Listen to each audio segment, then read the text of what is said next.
Hey, and welcome to Political Musings. I'm your host, Amy Manuel. So much to talk about, but I am going to start with uh, my favorite quote of the week.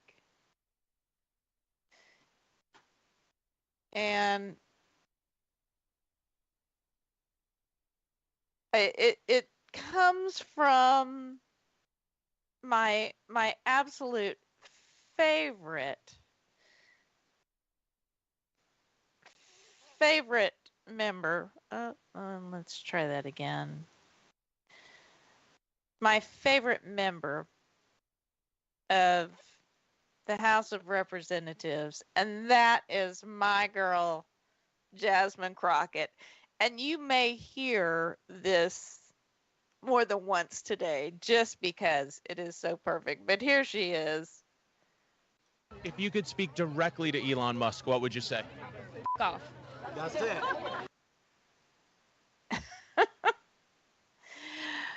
Gotta love her. Ah, yes.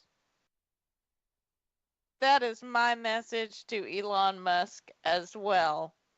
And along that lines, got another one.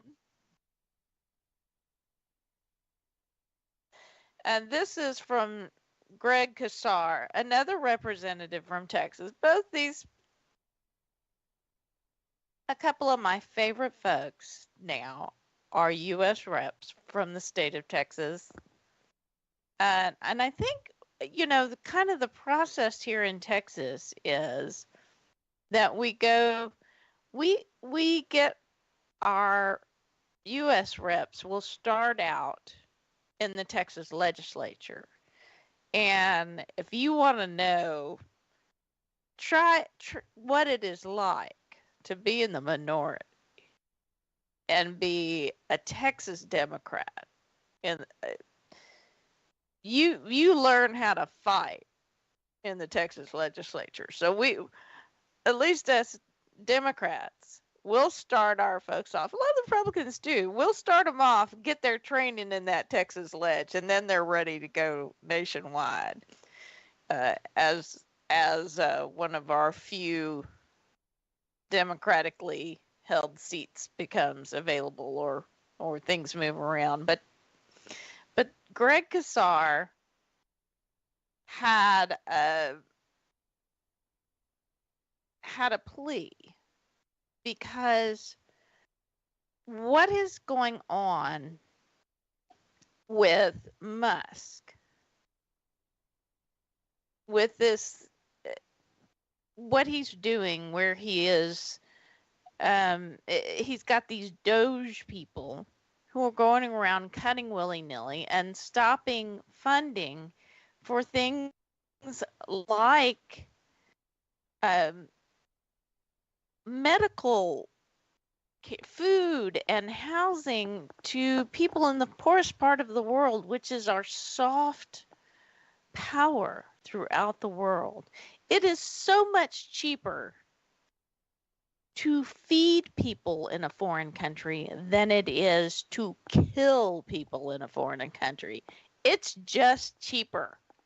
And not only that, the money then comes to our economy, because we buy those food stocks and that medicine from American companies, and then we send them over to other countries to do a good job, to help us in the world. And you know who steps in when we walk away? the Chinese and the Russians and the Iranians.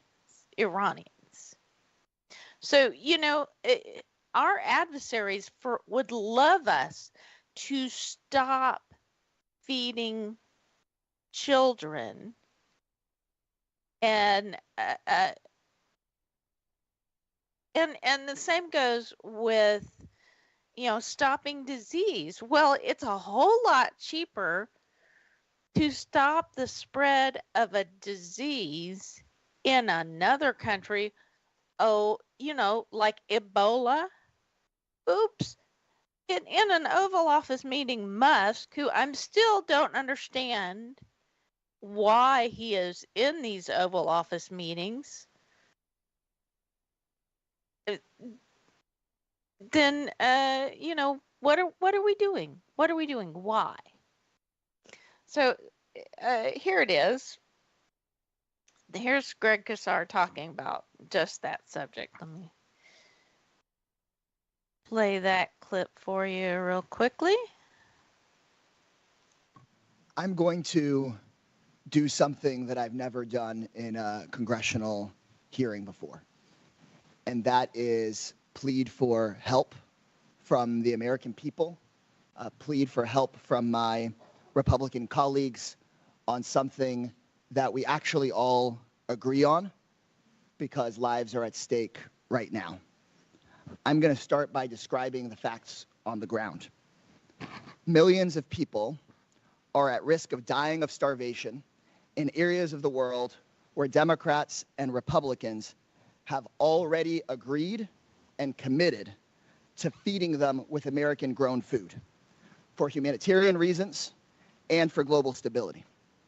But yesterday, I spoke with people in charge of warehouses in Sudan and Ethiopia, warehouses full of food, but because of Doge, that food is trapped in the warehouse out of reach of starving and dying moms and kids.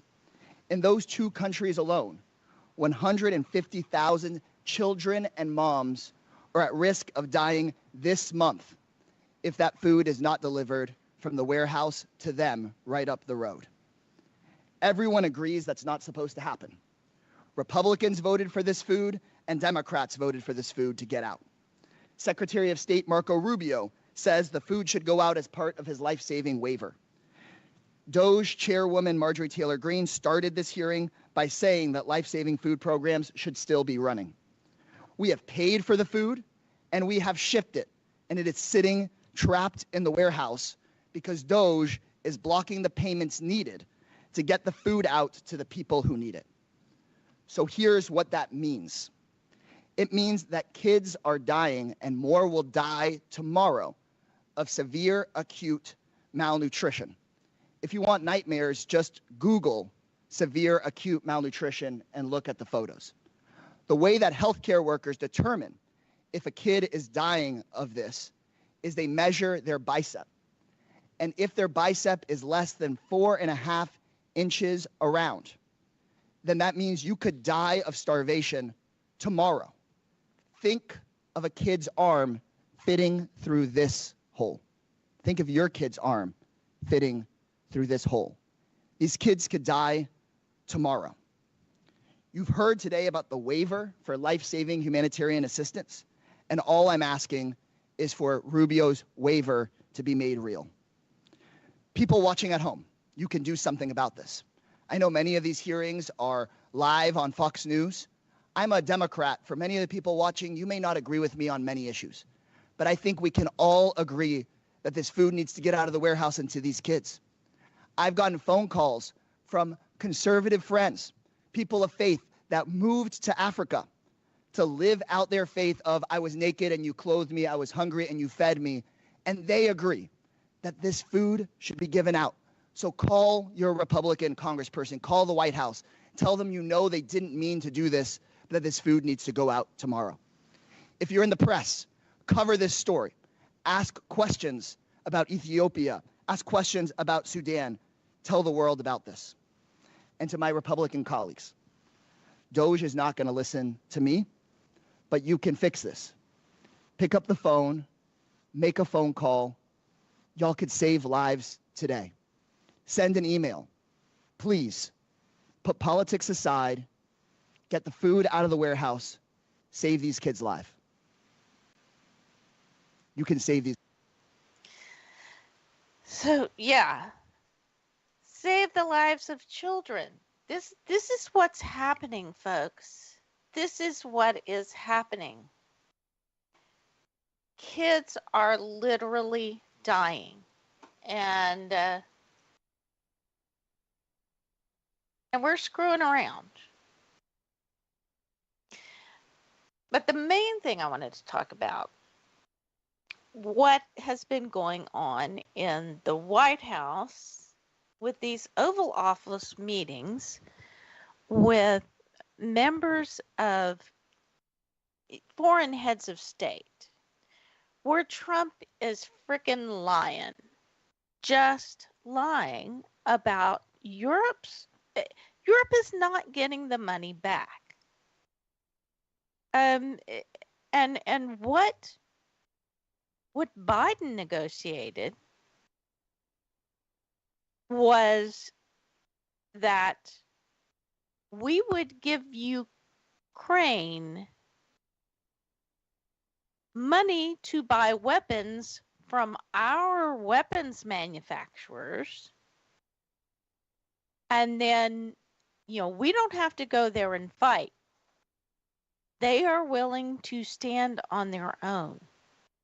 But understand, and certainly all of Europe understands, that if Ukraine falls, then it's only a matter of time.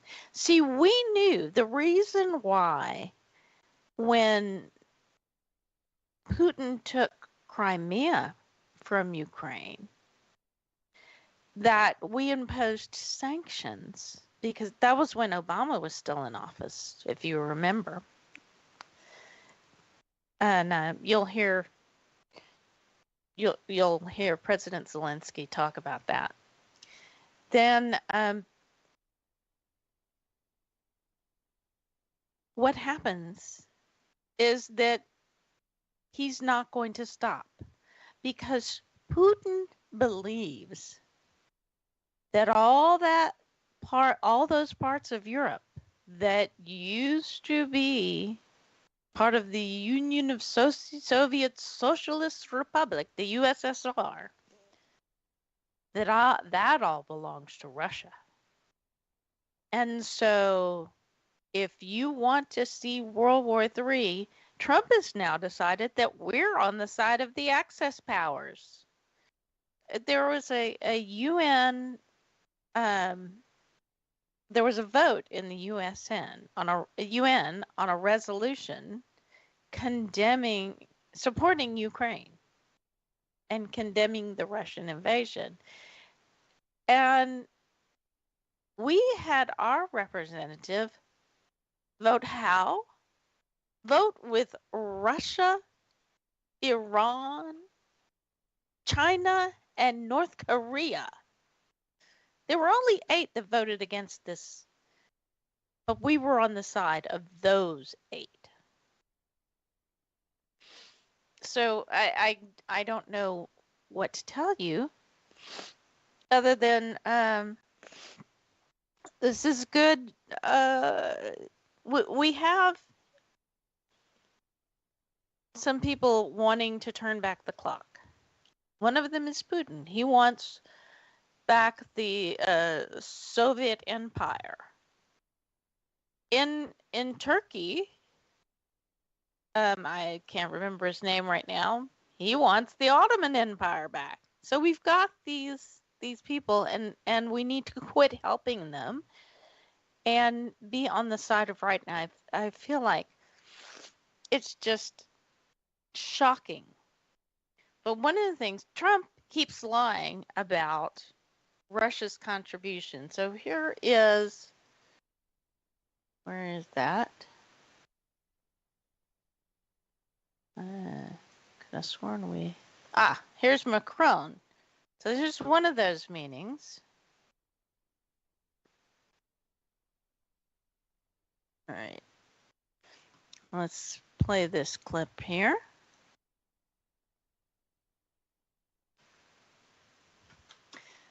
So this is Macron in response to Trump. Europe is loaning the money to Ukraine. They get their money back. No, in fact, to be frank, we paid.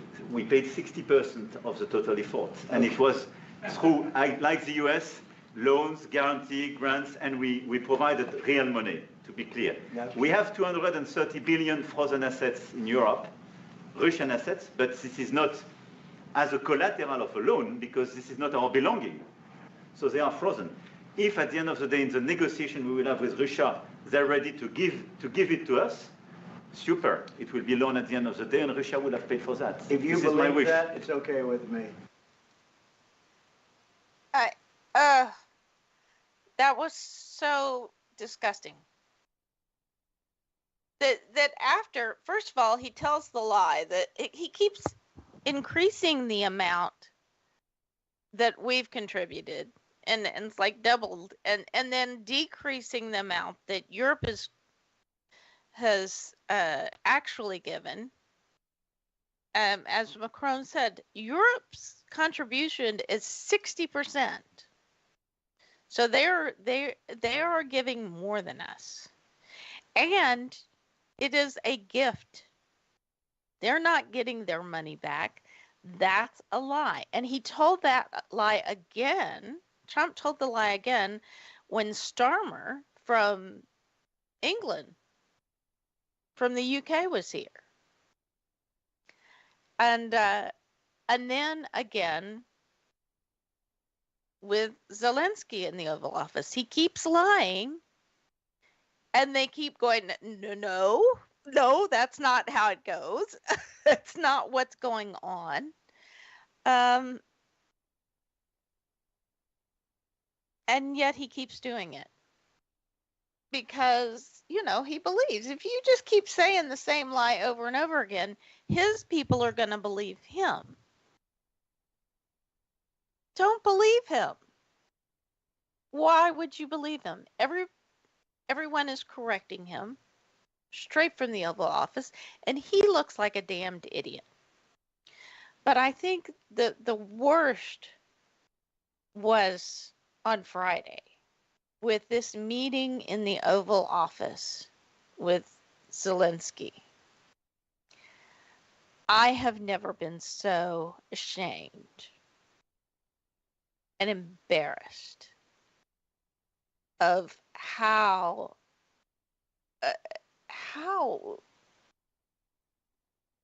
Trump was and Vance were treating him. It was disgusting.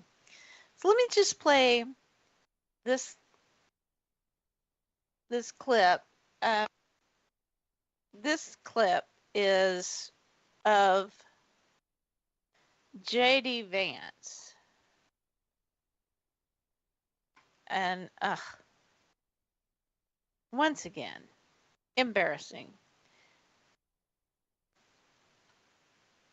I'm talking about the kind of diplomacy that's going to end the destruction of your country. Yes, but if you Mr. President, with respect, I think it's disrespectful for you to come into the Oval Office and try to litigate this in front of the American media. Right now, you guys are going around and forcing conscripts to the front lines because you have manpower problems. You should be thanking the president for trying to bring it into this conflict. Have you ever been to Ukraine that you say what problems we have? I have been to. Come once. I've actually watched and seen the stories, and I know what happens is you bring them on a propaganda tour, Mr. President. Do you disagree? All right. So, first of all, did you say thank you? Actually, they have been saying thank you. And you bring them on propaganda tour. Also, you've never been to Ukraine once. I've seen stories. I've watched a lot of movies.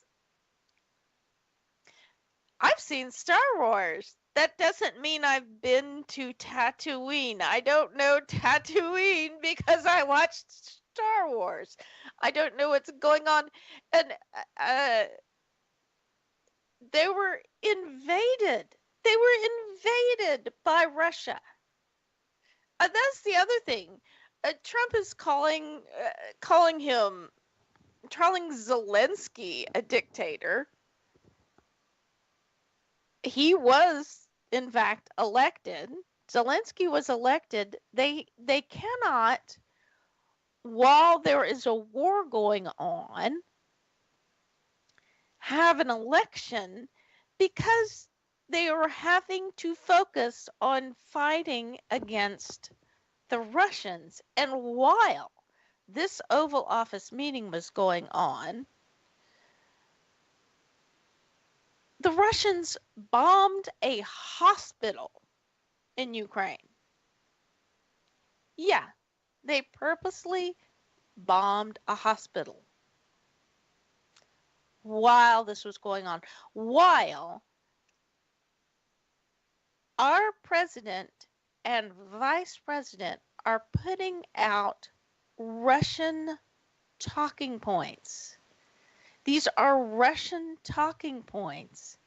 And at some point, I think Zelensky gets to that. So I'm going to keep letting this go because Zelensky holds his own. I wanted to just smack the shit out of both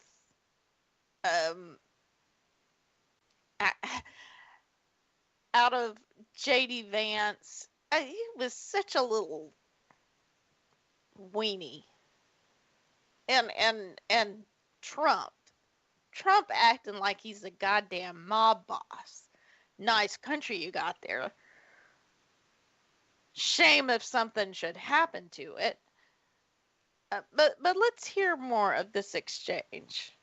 Agree that you've had problems bringing people into your military? And do you think that it's respectful to come to the Oval Office of the United States of America and attack the administration that is trying to prevent the destruction of your country? A lot of questions. Let's start from the beginning. Sure. First of all, during the war, everybody has problems. Even you, but you have nice ocean and don't feel now, but you will feel it in the future. God bless. You don't know that. God bless. God bless. You will not have a war. Don't tell us what we're going to feel. We're trying to solve a problem. Don't tell us what we're going to feel. I'm not telling you. Because you're in no position to dictate that. That's exactly Remember what this. you're doing. You're in no position to dictate what we're going to feel. We're going to feel very good. You will feel influenced. We're going to feel very... When Trump says you're in no position to dictate, if you're listening online and didn't see the face of Zelensky, his eyebrows raised right up off the top of his head. I mean, that was like, what? And by the way, when you zoom out and the camera is on little Marco Rubio, our defense secretary,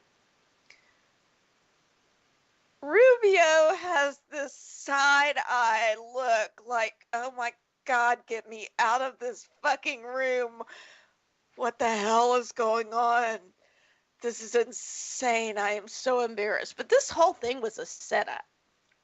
Understand, there was a Russian state TV reporter live streaming the whole thing for Russian state TV. And they said, oh, they removed him. No.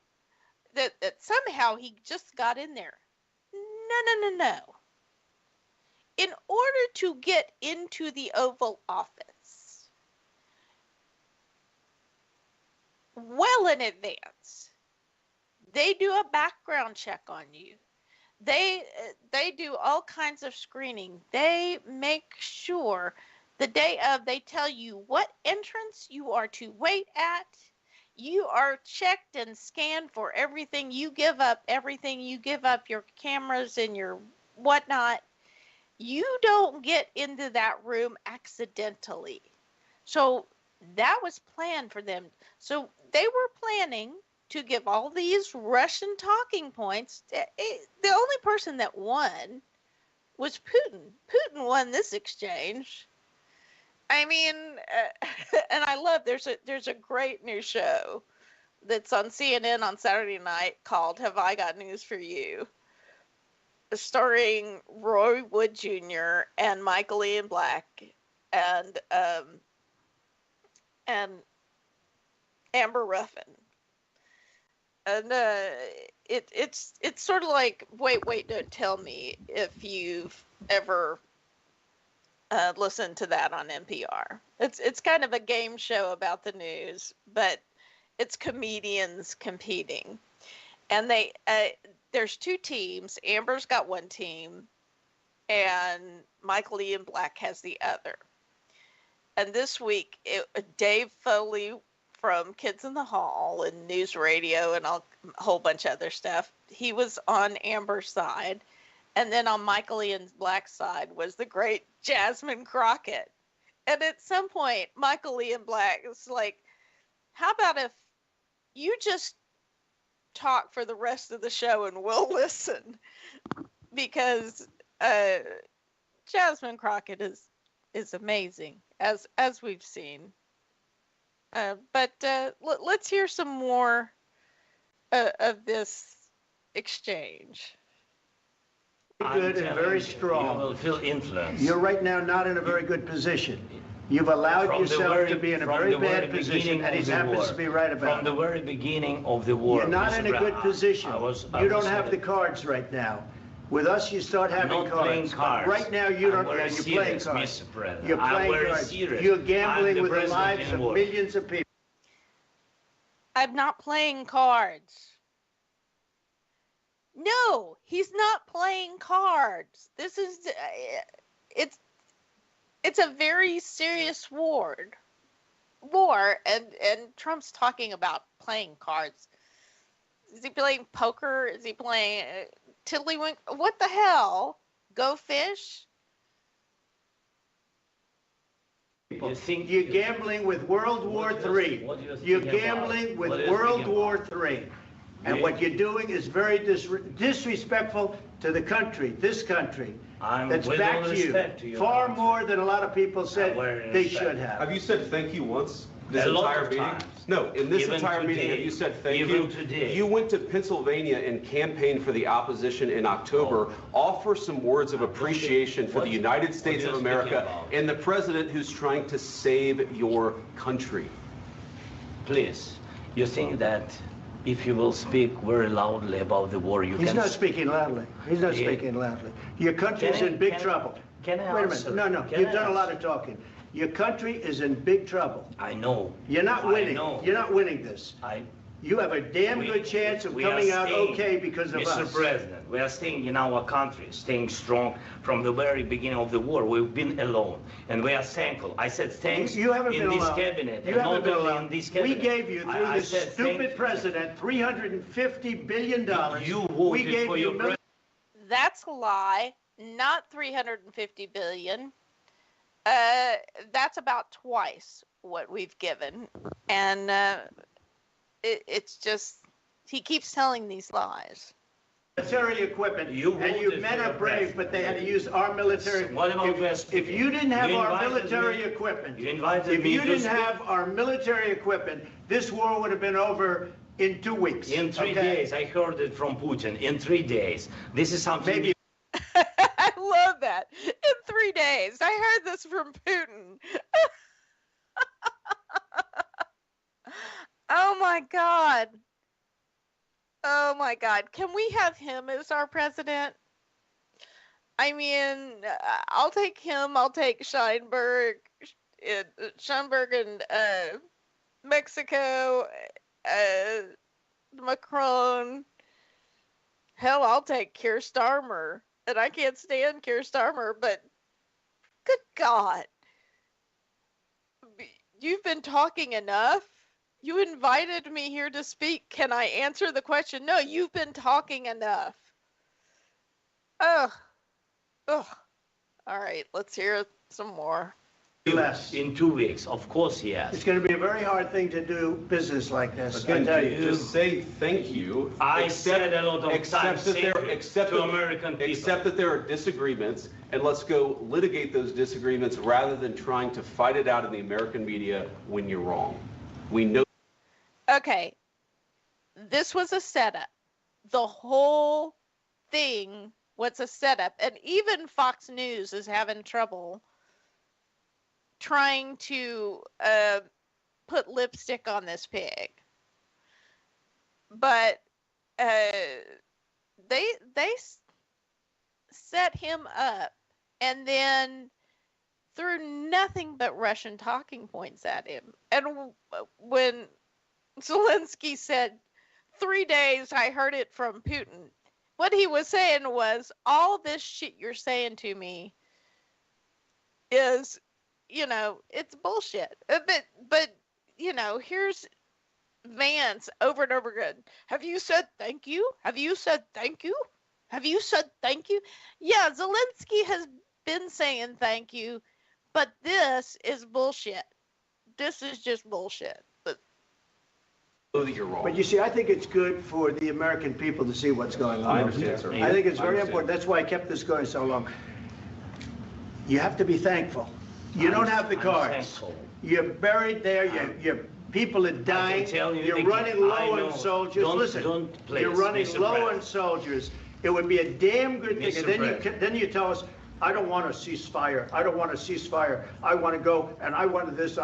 Look, if you could get a ceasefire right now, I tell you, you take it so the bullets stop flying and your men stop getting killed. Of course, we want to stop the war. But you're saying you don't want a ceasefire. But I said to you, I want a ceasefire. with guarantees. Because you'll get a ceasefire faster than an agreement. Ask our people about ceasefire, what they think. That wasn't with me. For you what, that what wasn't with me. That was with a guy named Biden who was not a smart person. That was with Obama. It was your president. Excuse me. That was with Obama, who gave you sheets, and I gave you javelins. Yes. I gave you the javelins to take out all those tanks. Obama gave you sheets. In fact, the statement is Obama gave sheets and Trump gave javelins. You got to be. All right.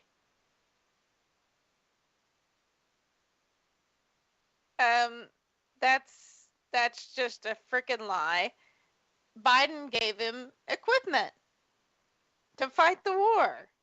That's, to buy our weapons. He gave them money to buy our weapons, and then they turned around and bought weapons from our weapons manufacturers, which employ American workers, and by us giving weapons, essentially, and supporting our economy, then we don't have to send our soldiers. That's a fucking good deal. And the Europeans know. They have come away from this from last week and said, okay, Ukraine, we have your back. We have your back. I understand you can't count on Americans anymore, but we have your back. We are still there for you, and we're going to step up because they know that, if Ukraine falls, Poland's next. If Ukraine falls, pretty much Belarus and Hungary have already fallen because they both have Russian-leaning dictators. And I mean, right now we've kind of got one as well. And his name is Elon Musk. But, one of the things on that show, Have I Got News for You? Jasmine Crockett says, this shows that Trump is under Putin's finger. And Dave Foley said, wrong part of the body. He's under something. He's under Putin something. Which, God, I love. This like I absolutely adore this program. But if you don't go watch Saturday's show, you can watch clips of it on YouTube, or if you've got Max, you can watch the whole thing. But it's a CNN show, so you can watch it live on. But you need to watch this past Saturdays with Dave Foley and Jasmine Crockett, because it was just mwah, perfect. But there is all this going on with Trump, and then he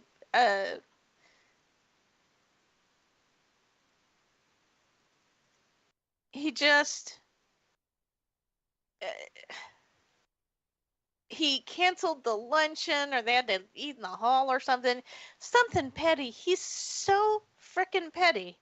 But then Zelensky goes on Fox News, and after the rude way the after the rude way that he was treated in the Oval Office, after the rude way, then he has to get this on Fox News. And I swear, again,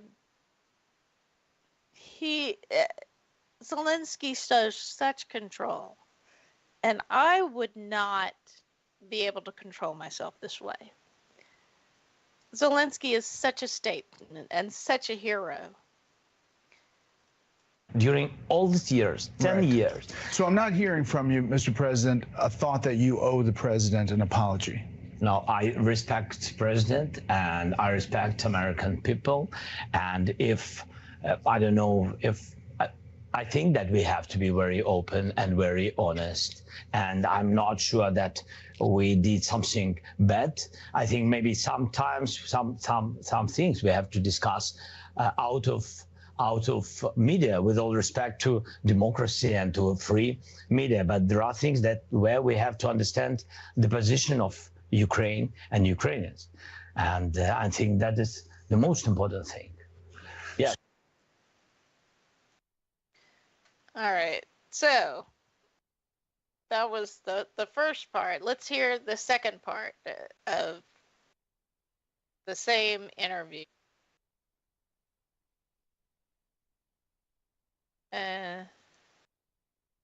Because it wasn't enough for demand.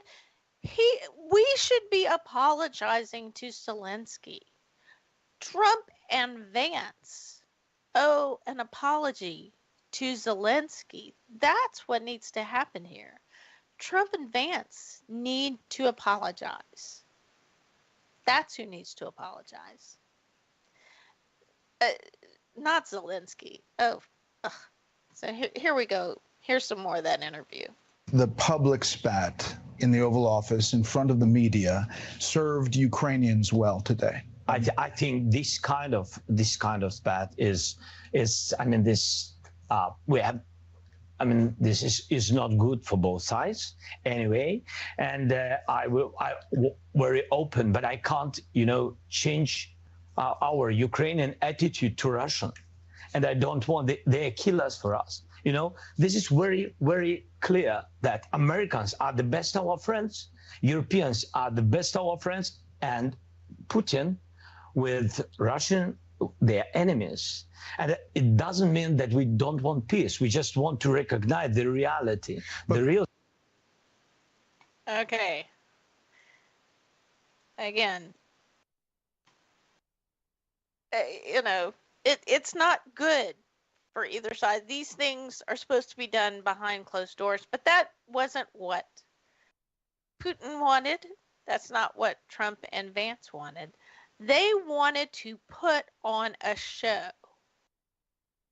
And it was a show because of this little bit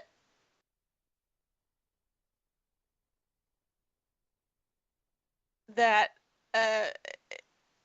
is just disgusting. And I'm not showing what happened before, because when Trump first greets Zelensky, he makes a snide comment about how Zelensky is dressed. Zelensky is in a war. So let's. Second question. My second question for President Zelensky. Do you ever? Why don't you wear a suit? Why don't you wear a suit? You're at the highest level in this country's office, and you refuse to wear a suit. Just want to see if you do. You own a suit? Yeah. That guy right there is Marjorie Trader Greene's boyfriend. And so, again, if you look back through history, for example, while visiting the White House during World War II, the British Prime Minister had on a jumpsuit, had a zip-up jumpsuit like they wear for skydiving. He was not dressed in a suit because he was in the middle of a fucking war. But here is Zelensky's response, which is great, by the way. Yeah, problems. A lot of Americans have problems with you not respecting. I don't have such. I will wear a costume after this war will finish. Okay. Yes, maybe one. Maybe something like yours. Yes. Maybe something better. I don't know. We will see. Maybe something cheaper than. Yeah. Thank you. Thank you for. All right. Now, it's just happenstance that the Ukrainian word for suit is costume. But when he said, I'll wear a costume, when the war's over, a costume like yours. Now, you know, if he was wearing an expensive tailored suit, then we'd be bitching about he's wearing an expensive tailored suit. But no, he's wearing, you know, what he needs to wear because he's in the middle of a freaking war. He has to dress for the war. It's insane. It's utterly insane, and it's so embarrassing that that was even asked. Because guess what?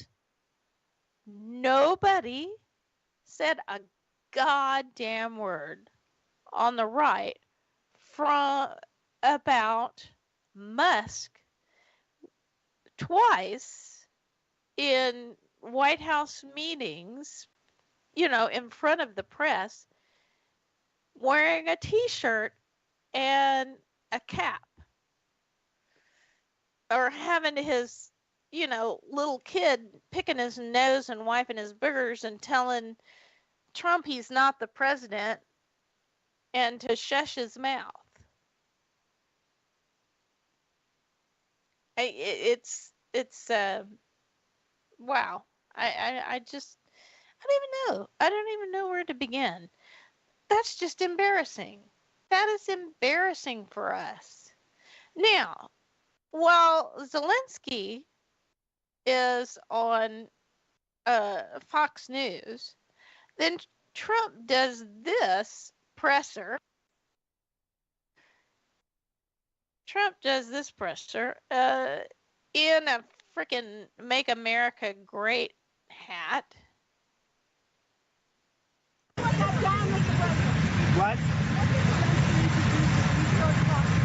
He's got to say, I want to make peace. He doesn't have to stand there and say about Putin this, Putin that, all negative things.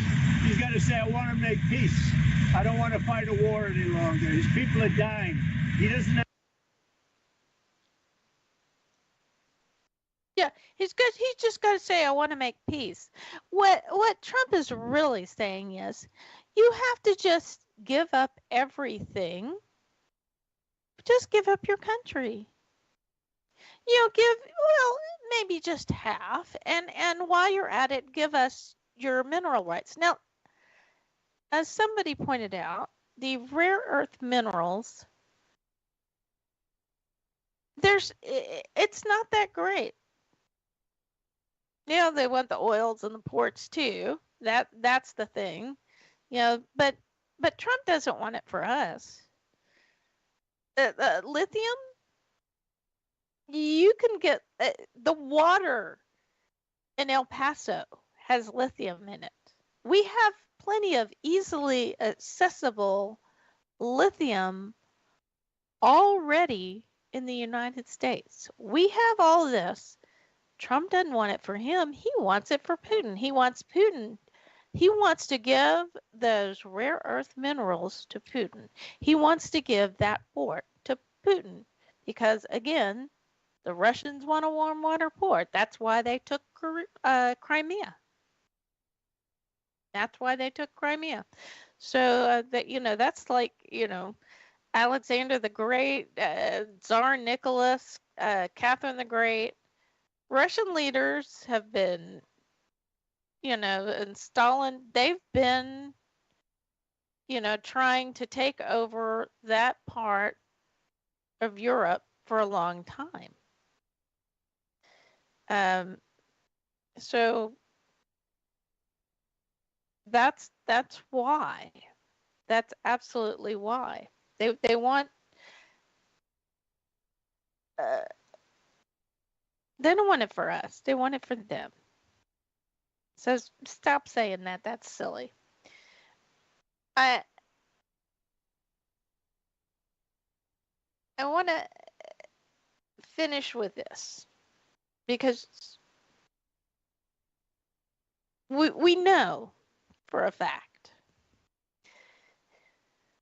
that the Russians recruited Trump back in the 80s. Yeah, they've been working on Trump since the 80s. And I don't know what they have on Trump. I suspect it's some serious crimes. People used to talk about the P tape. I don't think that's it. I don't think that's it at all. I think they've got some, yeah, maybe there is.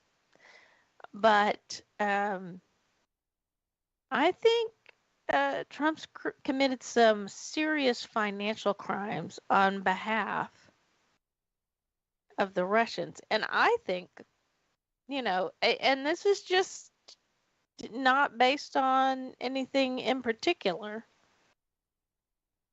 but I think other than we know that we lost a bunch of assets, intelligence assets, after Trump left office, and he took all of those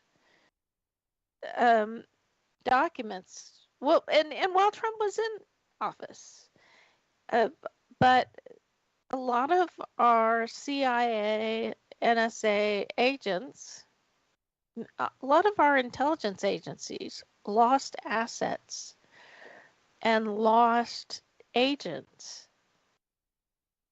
And I think he's just, I don't know if he's giving it to Putin because he owes him or if he's selling it to Putin. And, Jamal Khashoggi, what did Jared Kushner get that $2 billion from MBS for? From Saudi Arabia? Why did they give him $2 billion with a B? Maybe it's because Kushner helped set up Jamal Khashoggi. Yeah, to get dismembered by the Saudis. So there's a war going on. There is a bit of a worldwide war going on. And with Trump at the head of our country, we're on the wrong side of it. And it's the rich versus the poor. Bezos telling the Washington Post, the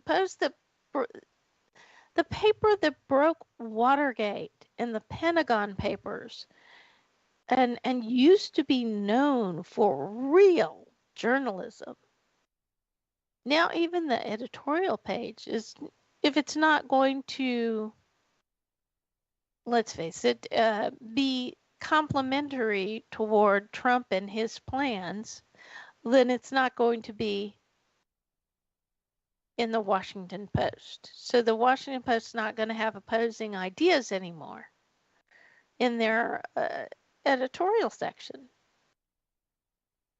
So if that's not going to happen, well, and that's why the editor quit.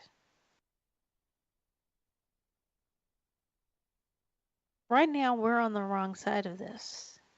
But, folks, like Greg Kassar said earlier, you have a voice. If you participated in the blackout, there are economic blackouts are very effective, but call,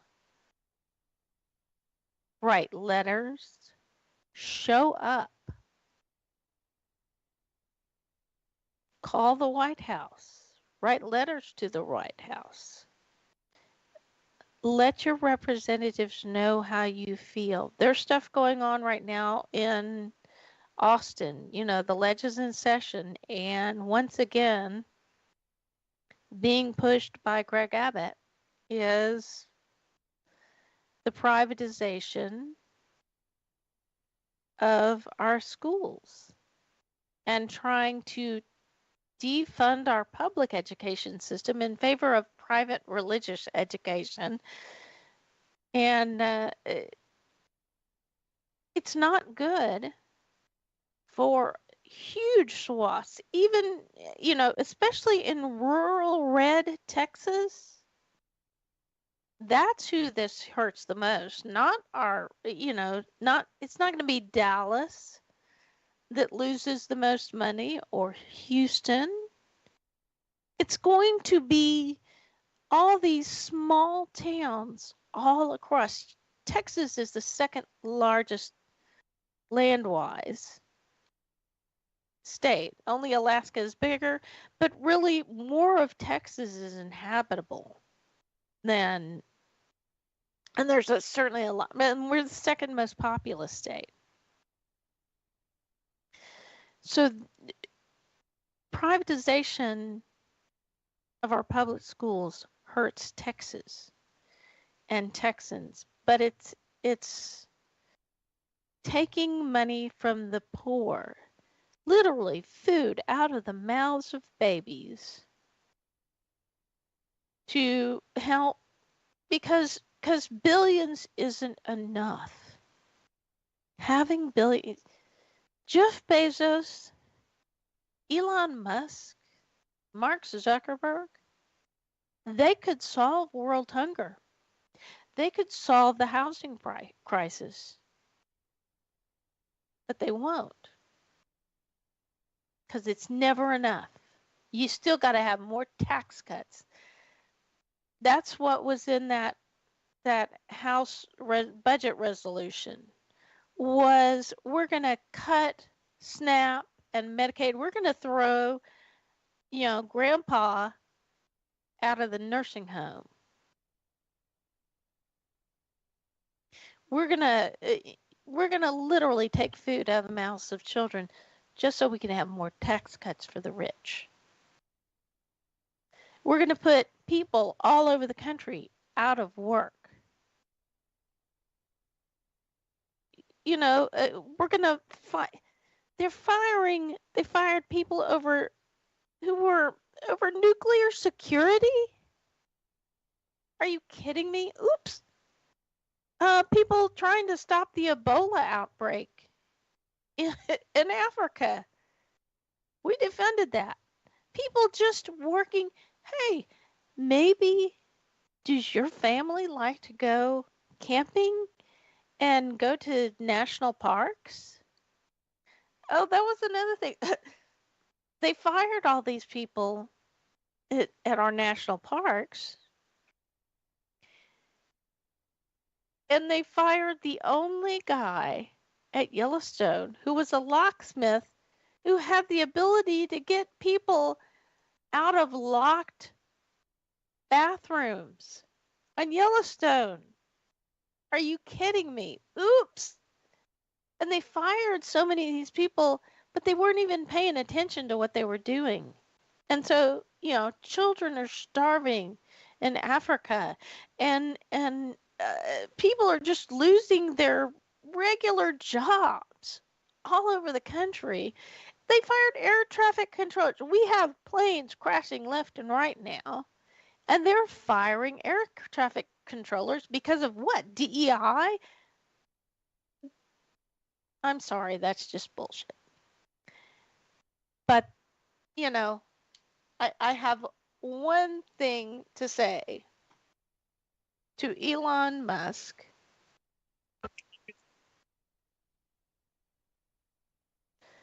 And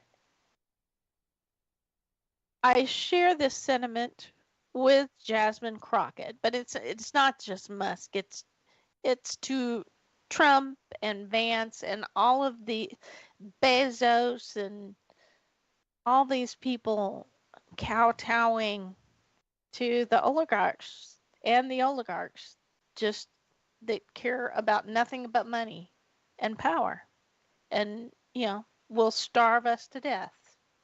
If you could speak directly to Elon Musk, what would you say? Off. That's it.